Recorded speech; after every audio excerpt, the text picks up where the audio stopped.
economic solidarity is to develop a society that's harmony. And how do you develop society that's harmony? You have to have law, law and order. Otherwise the society will not function. And of course, Xunzi is absolutely serious about law and order. That's the reason he thinks that human instincts, human nature as passion will have to be disciplined. Will have to. You have a question? No. You have to be able to allow these kind of feelings to be harmonized. But that's only a small part of the story, because each and every human being is different. So law and order provide the minimum requirement. Law and order in themselves will never be an inspiration for moral self-cultivation. You obey law, right? Law normally you have to envision law as a line. If you cross that line, you'll be punished. Even within this line, you're okay. The emphasis is on Li. We talk about that again and again, on civility, on a proper way of doing things. This is a huge area. And if you can become very much against it, it's outside of the normal pattern of civilized behavior.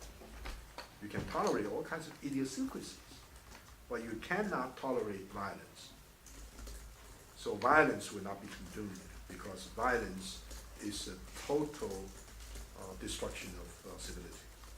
But normally the word civil in the modern context is contrasted with three things.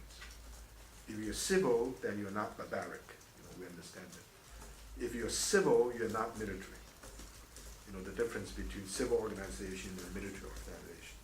If you're civil, you're not official. The official position is not civil. Civil meaning the people in the civil society, right? not necessarily official government. And Xunzi, even though this is modernistic, Xunzi takes this very, very seriously. And Edward Shears, the great sociologist, once wrote a very long article arguing that Confucius probably was the father of civil society. Not in the modern sense of civil society, but in the classical way, a society that follows some kind of not only harmonized, but civilized and proper way of interaction. What is the ideal of this kind of society? Minimum conditions of law and order have to be maintained, but they're much more concerned about what happens if the society is ordered. So people will have to be encouraged to cultivate themselves. Cultivate meaning you realize yourself. Realizing yourself meaning you become self-flourishing. Self-flourishing is a word that's used very widely, which is very much a Greek idea. Is all your potential will be realized. Of course, Professor Howard Gardner's idea of multiple intelligences.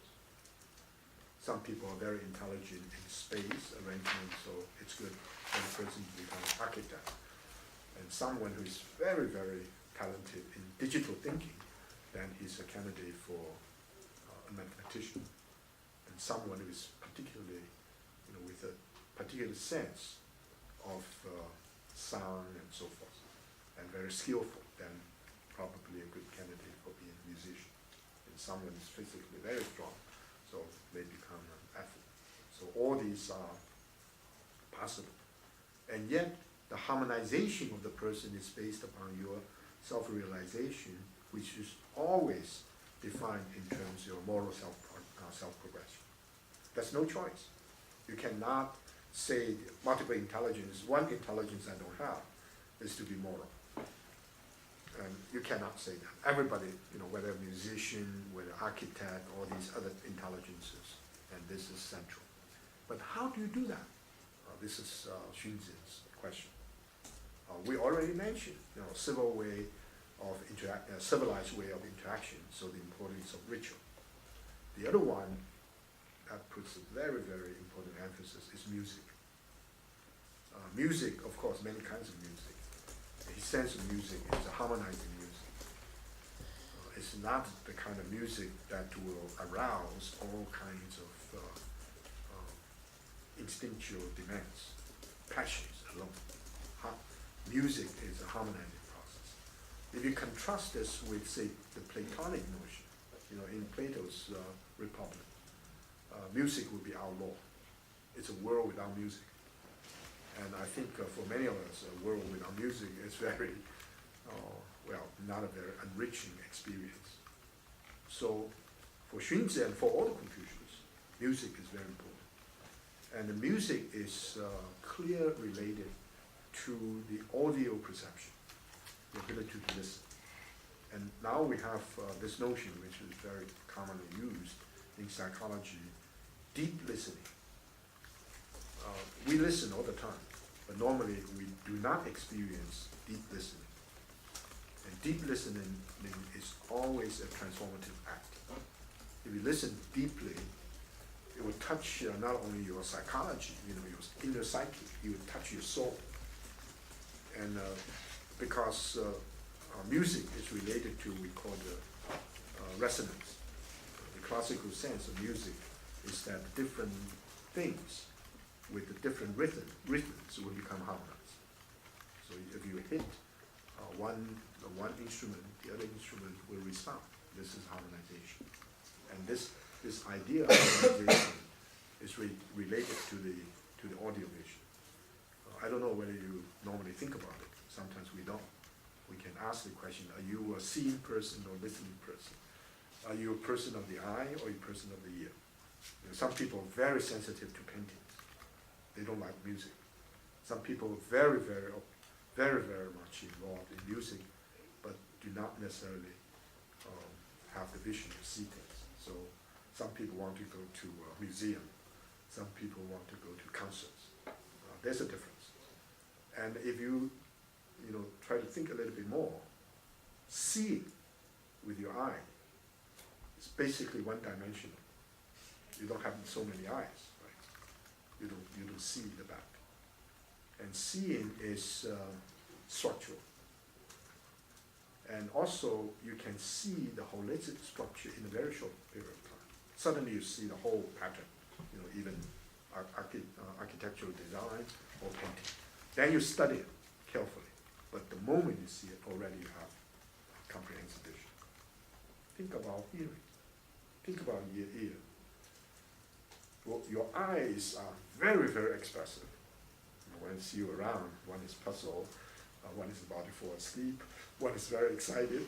All these expressions in your eyes. Try to express yourself with your ears. Very difficult. And so when you listen, it's all around. It's temporal.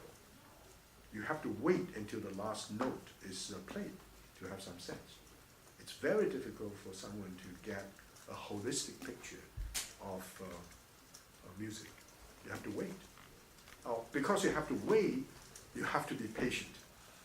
And normally we listen, but we do not hear.